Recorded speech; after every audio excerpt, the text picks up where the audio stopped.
Hi guys, welcome back to YouTube channel civil engineering hub. So guys, आप सभी को पता है कि हमने रीइंफोर्स सीमेंट कंक्रीट की सीरीज़ शुरू की है, जिसमें हम क्वेश्चन नंबर 1 से क्वेश्चन नंबर 60 तक सिलेबस से सीक्वेंस वाइज सभी एमसीक्यूज़ और उनके अंडर टॉपिक्स करेंगे।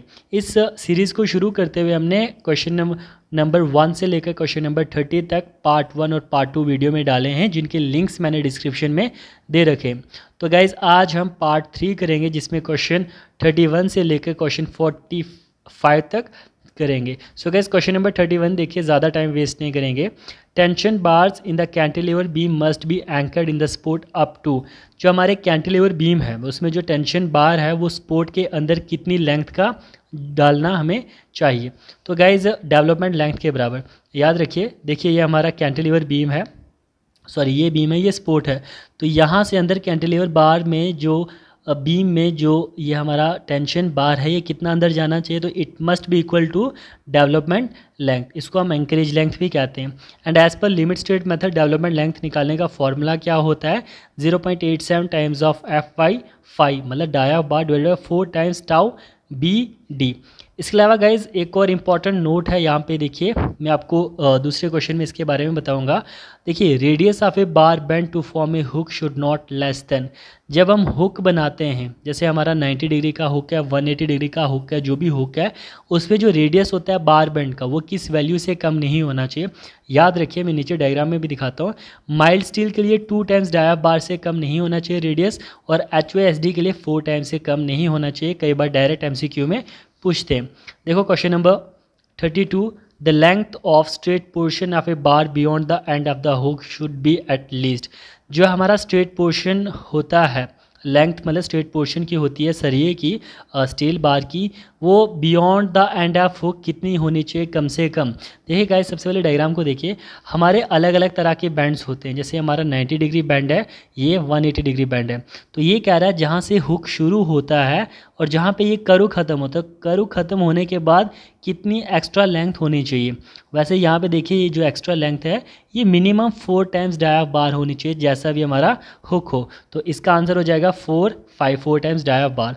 अब देखिए गाइज, यहाँ पे हमारे जो हुक होते हैं वो 90 डिग्री के, 180 डिग्री का, 135 डिग्री का और एक 45 डिग्री का होता है। जो हमारा 90 डिग्री का हुक होता है, इसमें जब हम सपोर्ट पे पहुँचते हैं तो उसके बाद उसको कितना अंदर डालते हैं, उसको कहते हैं एंकरेज वैल्यू। ये होता है 8 टाइम्स 5। और इस रेडियस की हम ऊपर बात कर रहे थे कि अगर HOSD है तो ये रेडियस की वैल्यू 4 टाइम्स 5 होनी चाहिए, और अगर माइल्ड स्टील है 2 टाइम्स 5 होनी चाहिए। और एंकरेज वैल्यू याद रखिए, 180 डिग्री बैंड के लिए वो 16.5 होनी चाहिए, 135 डिग्री बैंड के लिए 12.5 होनी चाहिए, और उसके अलावा 45 डिग्री के लिए 4.5 होनी चाहिए। एंड गाइस, जो हमारा 180 डिग्री का बैंड है, इसको हम स्टैंडर्ड हुक भी कहते हैं। कई बार पूछते हैं कि value anchorage value of 90 degree bend क्या है, तो नीचे ऑप्शंस होंगे, तो ये 4 वैल्यूज़ याद रखिएगा। गाइज, अब क्वेश्चन नंबर 33 देखिए। Diagonal tension in A reinforced concrete beam is. जो डायगोनल टेंशन होती है RCC बीम में, वो कहाँ पे होती है? देखो, ये हमारा रीइंफोर्स्ड कंक्रीट बीम है, ये न्यूट्रल एक्सिस है, और मैक्सिमम स्ट्रेस जो होती है वो होती है न्यूट्रल एक्सिस पे, और बाहर जाएंगे तो ये कम होती है। तो कहीं ना कहीं जो डायगोनल टेंशन है वो भी मैक्सिमम न्यूट्रल एक्सिस पे होती है। गाइज, एक इंपॉर्टेंट नोट है, यहाँ पे याद रखिए। Diagonal tension failures occur due to diagonal tension which occurs under large shear force and less bending moment। देखो, डायगोनल टेंशन फेल्यूर किस वजह से होता है? डायगोनल टेंशन की वजह से। और हमने कहा कि डायगोनल टेंशन न्यूट्रल एक्सिस पे मैक्सिमम होती है। क्यों? क्योंकि डायगोनल टेंशन के लिए रिस्पॉन्सिबल लार्ज शेयर फोर्स होती है, लेकिन बेंडिंग मूवमेंट से डायगोनल टेंशन ज़्यादा पैदा नहीं होती। तो डायगोनल टेंशन को अगर हमें प्रिवेंट करना है तो हम बेंट अप बार्स को इंक्लाइन करते हैं नियर द सपोर्ट, या वर्टिकल स्टिरप्स डालते हैं, जिनसे डायगोनल टेंशन हमारी कम होती है। उसके बाद क्वेश्चन नंबर 34 देखिए। Torsion resisting capacity of A given reinforced section.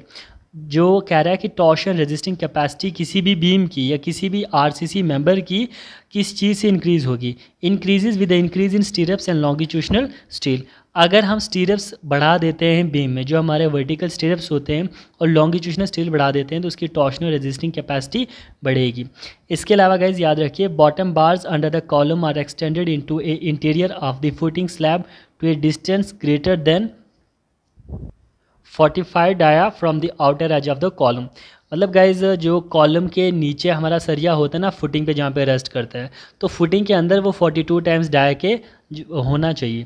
इसके अलावा क्वेश्चन नंबर 35 शुरू करते हैं। If the average bending stress is 6 kg per centimeter square for M15 grade concrete, the length of embedment of a bar mild steel of dia D according to IS 456 specification. कह रहा है कि अगर average bending stress दी हुई है 6 kg पर centimetre square मतलब 0.6 Newton पर mm स्क्वायर और ग्रेड ऑफ कॉन्क्रीट M15 है, लेंथ अमेंडमेंट की बार की अमेंडमेंट लेंथ कितनी होनी चाहिए माइल्ड स्टील के केस में अगर डाया डी है IS कोड के तहत।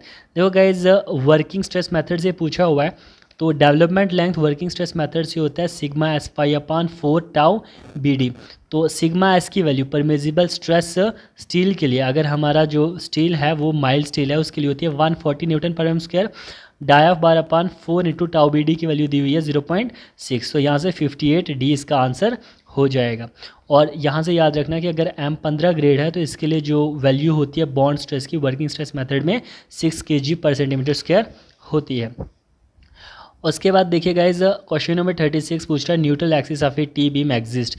टी बीम में न्यूट्रल एक्सिस की लोकेशन कहाँ कहाँ हो सकती है। देखो ये गाइज हमारे पास टी बीम है, तो टी बीम में हमारे पास न्यूट्रल एक्सिस या तो फ्लैंज के अंदर होगी या तो इनटू द स्लैब होगी मतलब इसके बेस लाइन पे, या तो नीचे वेब में होगी। तो इसकी 3 पॉसिबल लोकेशंस बनती हैं। पहली विद इन दी फ्लैंज, दूसरी at the bottom edge of the slab और तीसरा बिलो दी स्लैब बनता है। इसके अलावा एक बहुत इंपॉर्टेंट पॉइंट है, shrinkage in concrete slab causes tension crack. जो श्रिंकेज होती है कॉन्क्रीट स्लैब में इसकी वजह से टेंशन क्रैक्स आते हैं। अब गाइज क्वेश्चन नंबर 37 करते हैं। In case of 2-way slabs the depth of the slab is based on. अगर हमारा 2-way स्लैब है, देखो गाइज 1-way स्लैब और 2-way स्लैब उनके रेशियो पे डिपेंड करता है, longer span to shorter span. अगर ratio longer span to shorter span 2 से हमारा कम है तो वो होता है 2-way स्लैब, 2 या 2 से ज़्यादा है तो 1-way स्लैब। तो कह रहा है 2-way स्लैब के केस में जो डेप्थ है स्लैब की वो किस पे आधारित होती है। जो गाइस जब भी हम डिज़ाइन करते हैं चाहे 1-way स्लैब या 2-way स्लैब का, तो जो डेप्थ है वो किस पे डिपेंड करती है, शॉर्टर स्पैन पे। मतलब हम शॉर्टर स्पैन डिवाइडेड बाई जो डिफ्लेक्शन लिमिट होती है उसको लेते हैं 1-way और 2-way में। क्वेश्चन नंबर 28 देखिए। The critical section for 2-way share in an isolated separate footing is at the.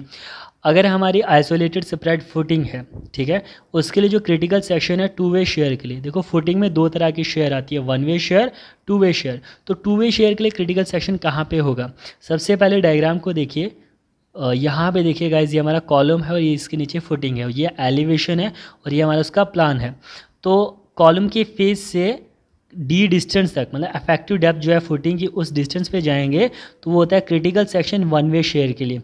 याद रखना कई बार ये भी पूछते हैं, बट इसने पूछा 2-way शेयर के लिए क्रिटिकल सेक्शन कहाँ पे होगा, तो 2-way के लिए होता है कॉलम के फेस से D/2 डिस्टेंस पे। तो हमारा आंसर क्या हो जाएगा, D/2 from the column face. इसके अलावा एक और इम्पॉर्टेंट पॉइंट याद रखिएगा गाइज, जो बेंडिंग मोमेंट मैक्सिमम होती है कॉलम के फेस पे। देखिए यहाँ पे या यहाँ पे मैक्सिमम बेंडिंग मोमेंट होती है। तो नीचे ये 1-way शेयर और 2-way शेयर के बारे में बताया। देखो ये हमारा कैंटिलीवर बीम बन जाता है, तो बीम में भी जो शेयर फोर्स है वो उसकी सपोर्ट से डी डिस्टेंस पे होती है और उसकी सपोर्ट पे मैक्सिमम बेंडिंग मोमेंट होती है। तो वैसे ही हमारा होता है यहाँ पे भी। गाइज क्वेश्चन नंबर 39 देखिए।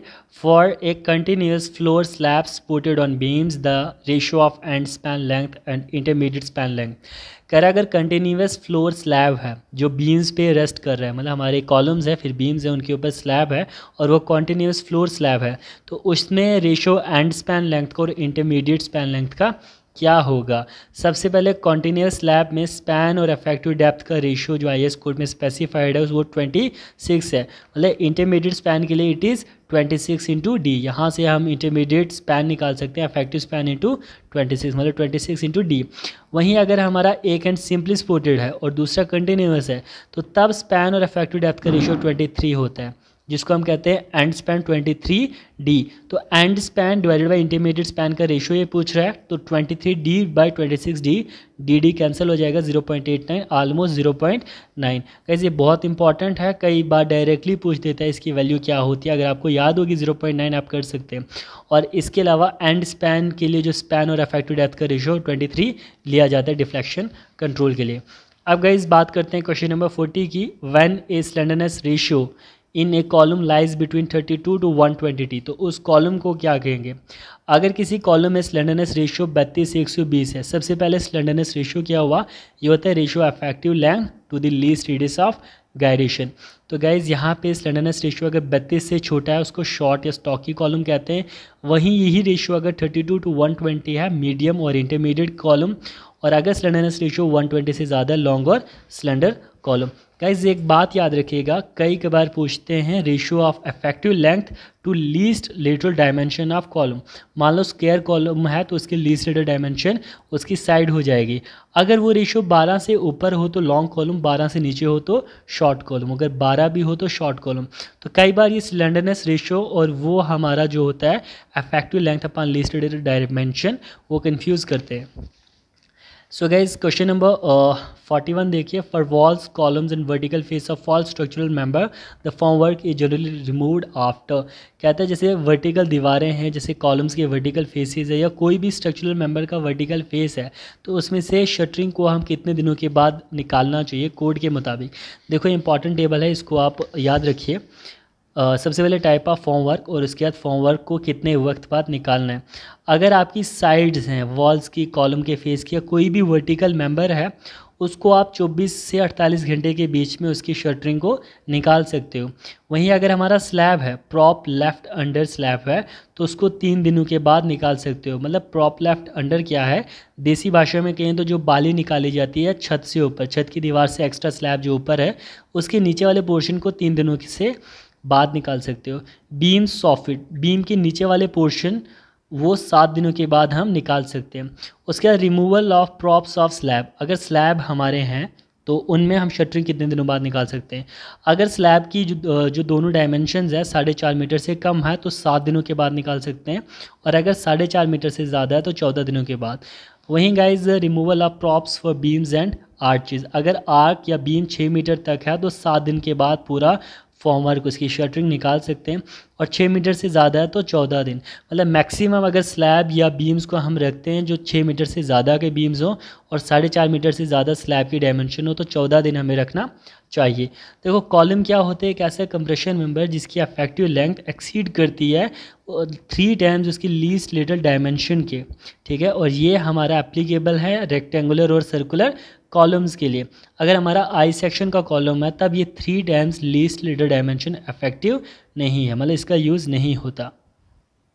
गाइस क्वेश्चन नंबर 42 देखिए, a simply supported beam is considered as deep beam if the ratio of effective span to overall depth is less than. देखो कह रहा है कि एक सिंपली सपोर्टेड बीम को हम डीप बीम कहते हैं अगर रेशियो इफेक्टिव स्पैन और ओवरऑल डेप्थ का किससे कम हो। अगर इन दोनों का रेशियो 2 से कम हो तो सिंपली सपोर्टेड बीम में उसको हम डीप बीम कहते हैं, और कॉन्टीन्यूस बीम में अगर वही ratio effective span upon overall depth का 2.5 से कम हो तो वो कॉन्टीन्यूस बीम कहलाता है। क्वेश्चन नंबर 43 देखिए, for two way action that is punching shear the calculated shear stress should satisfy the following relation, that is tau v should be less than और equal to k as tau c, where tau c according to working stress method is expressed as. देखो कह रहा है कि to way action में, मतलब footing के design में जो पंचिंग शेयर है वो हम कैलकुलेट करते हैं शेयर स्ट्रेस से, जो सेटिस्फाई करती है इस रिलेशन से। जो शेयर स्ट्रेस है ये कम आनी चाहिए shear strength of concrete into के एस। वहीं कह रहा है जो शेयर स्ट्रेंथ कंक्रीट की होती है वर्किंग स्ट्रेस मेथड से वो कितना एक्सप्रेस करते हैं, तो वर्किंग स्ट्रेस मेथड जो शेयर स्ट्रेंथ कंक्रीट की होती है वो ली जाती है 0.16 times of root of f c k, और वही उसी डिज़ाइन में लिमिट स्टेट मेथड से जो शेयर स्ट्रेंथ है कंक्रीट की वो ली जाती है 0.25 times of root of f c k. बहुत इंपॉर्टेंट फॉर्मूलेज है, याद रखना। इसके अलावा गाइज एक और इम्पॉर्टेंट नोट है, इन reinforced and planned concrete footing resting on soils the thickness of edge shall not less than 15 centimetre, मतलब 150 mm। अगर कह रहा है आरसीसी या पीसीसी की फुटिंग है, फाउंडेशन है, अगर वो सॉइल के ऊपर है तो उसकी जो एज है वो 150 mm से पतली नहीं होनी चाहिए, और उसके अलावा अगर वही नीचे पाइल्स हैं उसके ऊपर फुटिंग है तो वो फुटिंग की एज 300 mm से कम नहीं होनी चाहिए। ये भी इंपॉर्टेंट टेक्निकल पॉइंट्स है। क्वेश्चन नंबर 44 देखिए आप, for a continuous slab of 3 metre by 3.5 metre size the minimum overall depth of slab to satisfy vertical deflection limit. देखो कह रहा है कॉन्टिन्यूस स्लैब है जिसकी डायमेंशन शॉर्टर स्पैन 3 मीटर है और लॉन्गर स्पैन 3.5 मीटर है, तो मिनिमम ओवरऑल डेप्थ स्लैब की कितनी होनी चाहिए ताकि डिफ्लेक्शन में सेफ हो। तो मैंने कहा था कि डिज़ाइन में हम शॉर्टर स्पैन को लेते हैं तो 3 मीटर को लेके हम निकालेंगे। देखो कुछ इंपॉर्टेंट टेबल है वो देख लियो पहले। For a two-way slab of shorter span up to 3.5 meter with mild steel reinforcement, the span to overall depth ratio given below may generally be assumed to satisfy vertical deflection limit for loading class up to 3 kN per meter square।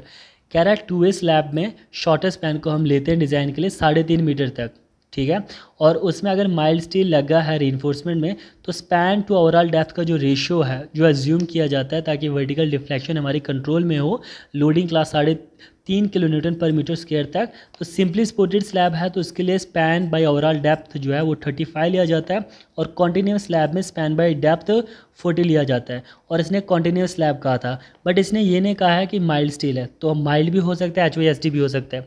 तो continuous slab में 3 metre 3000 divided by 40 75 mm एक answer बना हमारा। और HYSD के लिए span bye overall depth 32 लिया जाता है, मतलब इसी वैल्यू का माइल्ड स्टील के केस में जो वैल्यू थी उसको 0.8 से मल्टीप्लाई किया जाता है 32 कॉन्टिन्यूस में, और स्पैन बाय डेप्थ 28 हमारा सिंपली सपोर्टेड में, मतलब 40 को 8 से मल्टीप्लाई किया 0.8 से तो 28। तो यहाँ पे याद रखिए जो हमारा आंसर है 75 mm हो गया। ये सिंपली सपोर्टेड स्लैब में स्पैन ओवरऑल डेप्थ 35 और कॉन्टिन्यूस में स्पैन ओवरऑल डेप्थ 40 अगर माइल्ड स्टील है, और अगर HYSD यूज़ कर रहे हो तो स्पैन ओवरऑल डेप्थ कॉन्टिन्यूस में 32 और हमारा जो सिंपली सपोर्टेड है उसमें 28 हो जाता है गाइस, याद रखिएगा। सो गाइस आज की वीडियो का last question 45, a RCC column is regarded as long column if the ratio of its unsupported length between end restraints to least rated dimension is more than. पीछे हमने पढ़ा था effective length upon least rated dimension 12 से ज़्यादा हो तो long column, but कह रहा है अनसपोर्टेड लेंथ मतलब एक्चुअल लेंथ कॉलम की एक एंड से दूसरे एंड के बीच में जो है डिवाइड करेगा लीस्ट रेटेड डायमेंशन से, तो अगर वो रेशियो किस वैल्यू से ज़्यादा हो तो उसको हम लॉन्ग कॉलम कहते हैं, याद रखना 60 टाइम्स। अगर टोटल लेंथ कॉलम की देखो इस एंड से इस एंड तक डिवाइडेड बाय इसकी लीस्ट रेटेड डायमेंशन करें वो 60 से ज़्यादा हो तो उसको लॉन्ग कॉलम ट्रीट किया जाता है। वहीं जो लेंथ डिफ्लेक्शन में पार्ट लेती है ये length divided by least rated dimension करें अगर वो 12 से ज़्यादा हो तो लॉन्ग कॉलम। लेकिन IS 456-2000 कहता है कि जो अनसपोर्टेड लेंथ है वो इस तरीके से होनी चाहिए कि वो लीस्ट रेटेड डायमेंशन से 60 टाइम्स से ज़्यादा नहीं होनी चाहिए। और वहीं पे देखिए इफेक्टिव लेंथ अपन लीस्ट रेटेड डायमेंशन 12 से ज़्यादा हो तो long column. So guys thank you. Next video में हम 46 to 60 तक क्वेश्चंस करेंगे।